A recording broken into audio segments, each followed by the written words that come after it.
ایک 11 سالہ بچہ ہے, نام ہے سراقس سیف.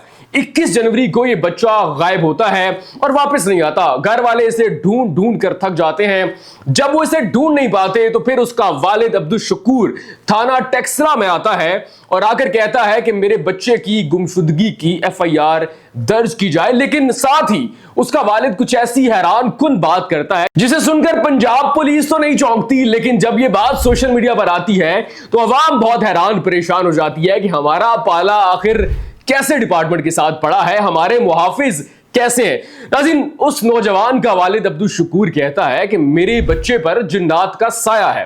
اکثر میرے بچے کو جنات بھگا کر لے جاتے ہیں, وہ گھر سے چلا جاتا ہے لیکن پھر خود ہی واپس آ جاتا ہے. لیکن یہ پہلی مرتبہ ہے کہ وہ 21 جنوری کو گھر سے گیا یا پھر اسے جنات ساتھ لے گئے, لیکن آج کے دن تک وہ واپس نہیں آیا. تو اس لیے مقدمہ جنات کے خلاف درج کیا جائے.